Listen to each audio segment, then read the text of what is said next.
हमारा एक साल 365 डेज का होता है, यानी 12 महीनों का। लेकिन क्या हो अगर हम अपने इस साल को सिर्फ 4 महीनों में ही जी लें। हाँ, जाहिर है ये काम अर्थ जैसे प्लैनेट पर रहकर तो नहीं किया जा सकता, लेकिन यूनिवर्स में एक ऐसा प्लैनेट मौजूद है जिस पर जाकर ये काम हो सकता है। बियॉन्ड द अर्थ के इस एपिसोड 3 में हम जानेंगे कि आखिर वो कौन सा प्लैनेट है जो सोलर सिस्टम का सबसे तेज चक्कर लगाने वाला प्लैनेट माना जाता है।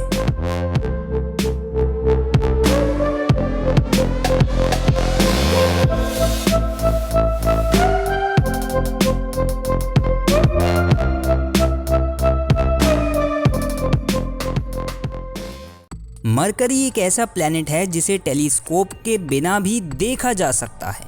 यही वजह है कि एंशिएंट सिविलाइजेशन में बहुत से लोगों ने इसे देखा था, लेकिन तब किसी को नहीं पता था कि ये चीज़ दरअसल एक प्लैनेट है। बहुत हज़ार सालों के बाद 17वीं सेंचुरी में गैलीलियो नाम के एक आदमी ने इसे टेलीस्कोप से देखा। क्या आप जानते हैं कि पुराने ज़माने में मरकरी को मॉर्निंग और इवनिंग स्टार माना जाता था। इसकी साफ वजह ये थी कि मरकरी अर्थ के पास सबसे ज़्यादा देर तक रहता था। एक और वजह ये भी थी कि मरकरी की रिवॉल्विंग स्पीड सबसे तेज़ हुआ करती थी, जिसकी वजह से उसका ये नाम एक रोमन मैसेंजर के नाम पर रखा गया, जिसका मतलब भी तेज़ भागने वाला होता है। ये बात तो आप जानते ही होंगे कि मरकरी सन के सबसे करीब होने के बावजूद सबसे गर्म प्लैनेट नहीं है, और नहीं जानते तो हमारी बनाई गई वीनस की इस वीडियो को आई बटन से देख सकते हैं। मरकरी को सिर्फ 88 डेज लगते हैं सन का पूरा चक्कर लगाने में। ये तकरीबन 47 किलोमीटर्स पर सेकंड की स्पीड से सन का चक्कर लगाता है। एक फैक्ट जो शायद ही आपने मरकरी के बारे में सुना हो वो ये है कि मरकरी पूरे सोलर सिस्टम का सबसे छोटा प्लैनेट तो है ही, लेकिन सॉलिड प्लैनेट्स में ये दूसरा सबसे डेंस प्लैनेट माना जाता है।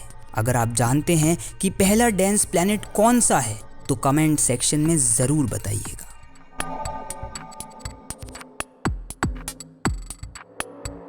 तो आइए देखते हैं कि ऐसा क्या खास है मरकरी में। 15,329 किलोमीटर्स ये इसका सर्कमफ्रेंस है। 2,440 किलोमीटर इसका रेडियस माना जाता है।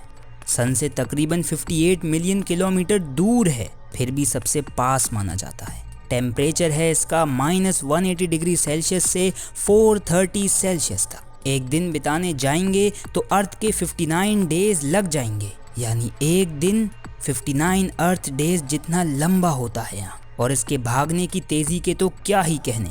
88 अर्थ डेज में पूरा चक्कर काट लेता है सन का। इसके पास एक भी मून नहीं है, होगा भी क्यों, ये इतना छोटा जो है। लेकिन हाँ, ये एक ऐसा प्लैनेट है जिस पर कदम रखे जा सकते हैं, यानी ये टेरेस्ट्रियल प्लैनेट है।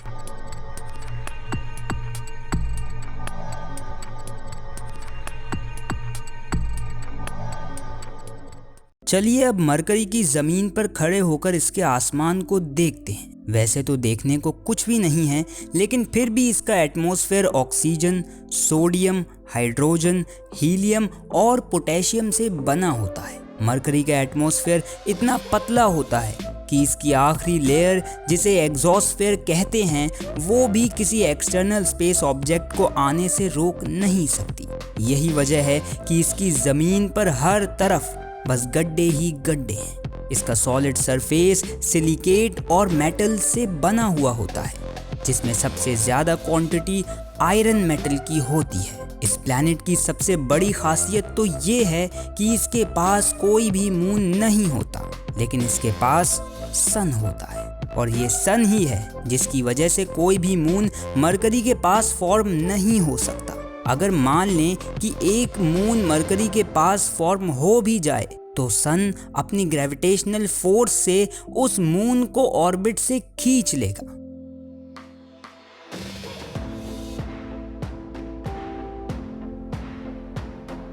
आखिर किसने देखा था मरकरी को पहली बार? इस बात का तो किसी को पता नहीं। मरकरी उन प्लैनेट्स में से है जो बिना टेलीस्कोप के भी देखे जा सकते थे। यही वजह थी कि इस प्लैनेट को बहुत से लोगों ने देखा था। लेकिन अगर बात करें इसकी डिस्कवरी की, तो 17वीं सेंचुरी में गैलीलियो गैलीली ने इसे पहली बार प्लैनेट का टाइटल दिया। तब से लेकर अब तक मरकरी पर कोई एक इंसान भी कदम नहीं रख पाया है और जाहिर है ये नामुमकिन है। लेकिन 1973 में national aeronautics and space administration यानी नासा ने 2 रोबोटिक स्पेस क्राफ्ट भेजे थे। पहला स्पेस क्राफ्ट जिसका नाम मरीनर 10 था वो 1973 में लॉन्च हुआ, जिसके बाद मरकरी का तकरीबन 45% सरफेस हम इंसानों को देखना नसीब हुआ था। 2004 में मैसेंजर नाम का दूसरा स्पेस क्राफ्ट मरकरी में गया और 2011 में उसकी ऑर्बिट का हिस्सा बन गया। लेकिन ठीक 4 सालों बाद 2015 में ये स्पेस क्राफ्ट न जाने कहाँ गायब हो गया। पूरे सोलर सिस्टम में सिर्फ मरकरी ही एक ऐसा प्लैनेट है जिसकी रिसर्च अभी शुरू तक नहीं की जा सकी। बेसिक फैक्टर्स के अलावा ऐसा कुछ नहीं है जो मरकरी के अंदर छुपी उन खूबियों को बता सके जो शायद वो अपने अंदर छुपाए बैठा है। बहरहाल एक ऐसा प्लैनेट जो मरकरी से तो बहुत दूर है लेकिन हमारी दुनिया से ज़्यादा दूर नहीं। इस प्लैनेट के बारे में भी हज़ारों मिथ्स और लेजेंड्स हैं, लेकिन सच क्या है ये जानेंगे अगली वीडियो में। तब तक हमारी वीडियो को लाइक और चैनल को सब्सक्राइब ज़रूर करें। और अगर आप जानना चाहते हैं कि हमारी इस दुनिया में वो कौन सी सिविलाइजेशंस थीं जिन्होंने पूरी एंशिएंट हिस्ट्री पर राज किया, तो इन दोनों प्लेलिस्ट को देखना ना भूलें। तो मिलते हैं अगली वीडियो में।